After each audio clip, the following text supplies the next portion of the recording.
Again, viewer discretion is advised. I'm going to try to tread very lightly on words that I want to say, but the story's already as horrible as it could possibly be. I'm going to get to the gist of the story too. I like to pretty much get into every single detail I could find, but not this time. I'm going to just bring you the gist of the story. A few weeks after this couple met online, Corey Allen Trumbull, 31, and Stormy Lorraine Johnson, he moved into Stormy's home. He was a white supremacist, and he told his new girlfriend that the white race was superior and that he wanted to be in a polyamorous relationship with a younger female. He wanted to multiply children for the white race.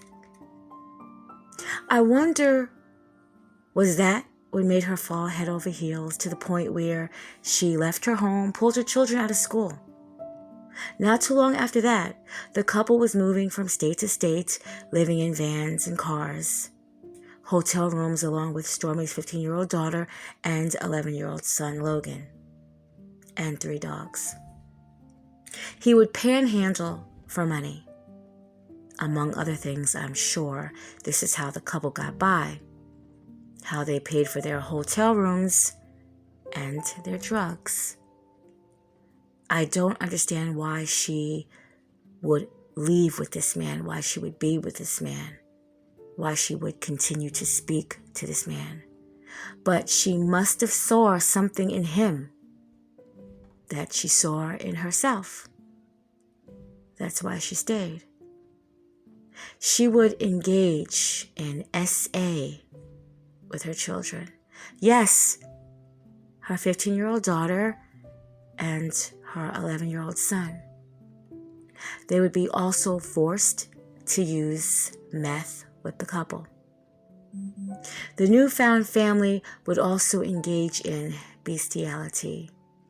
Of course, the children did not want to participate, but if they didn't, they would be beaten savagely. Beaten by their mother, beaten by her boyfriend.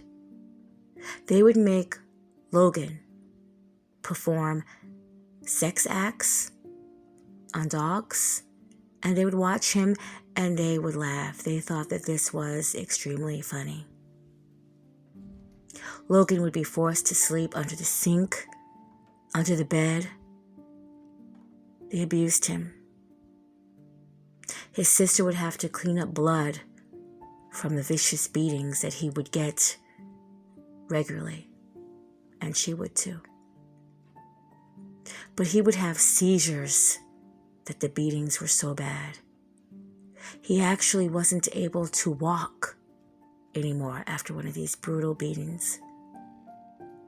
Barely fed and mistreated. And if his mother wasn't helping, she was watching. The night that Logan died, he was made to engage in the sex acts with his mother's boyfriend, the dogs, and beaten with everything in sight, along with hands and feet, whatever they can get a hold of. His older sister said Logan was stomped in the head by Corey. The beating was so brutal that the 11-year-old, he couldn't speak anymore. He coughed, he'd thrown up blood. That was the last horrific violent assault caused by his mother and her boyfriend. Corey tried to perform CPR, and Stormy prepared soup for the boy. Soup. He didn't eat it. His sister said, quote, he wasn't the same, unquote. That's because he had passed away.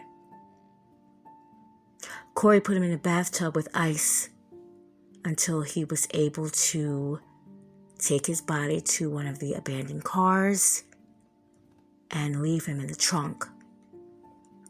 Whatever is good for the goose is good for the gander. and the same inhumane abuse that Stormy helped inflict on her son that night. Now she was the one being choked and beaten with everything from Corey's fists to a metal dog chain. She claims that while he was asleep in one of the cars, she fled to a convenience store and had them call the police. Oh, and she looked the part too. She definitely was beaten.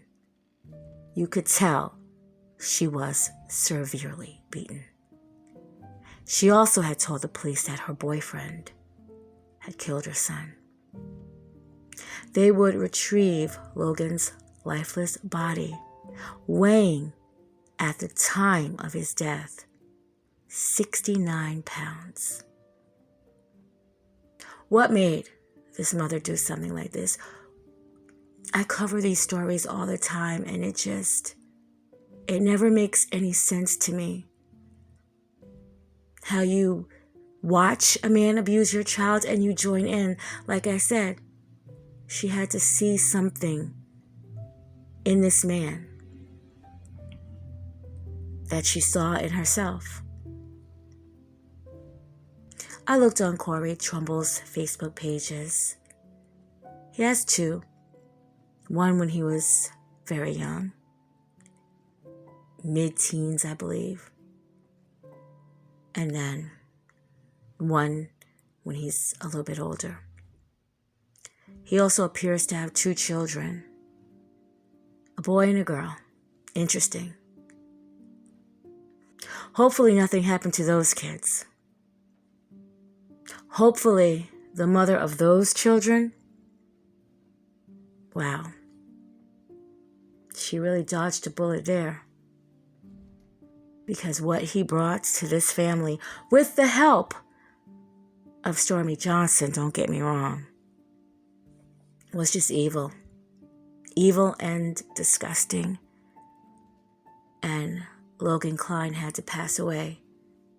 And I also read that while he was getting this abuse and while he was being sexually assaulted and beaten by his mother and her boyfriend, his father was in Afghanistan.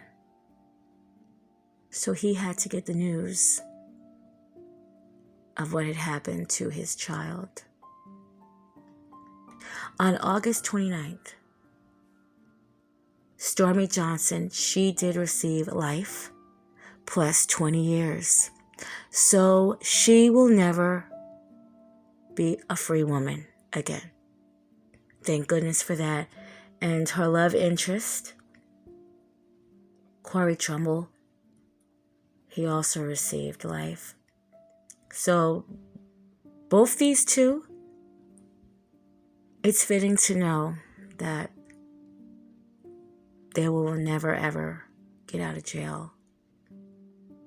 The 15-year-old is now, I believe, 19 now, and hopefully she is receiving some kind of counseling. What she had to go through, what she had to endure, what she had to watch, what she had to see, and losing her brother has to be awful. Rest in peace, Logan Klein.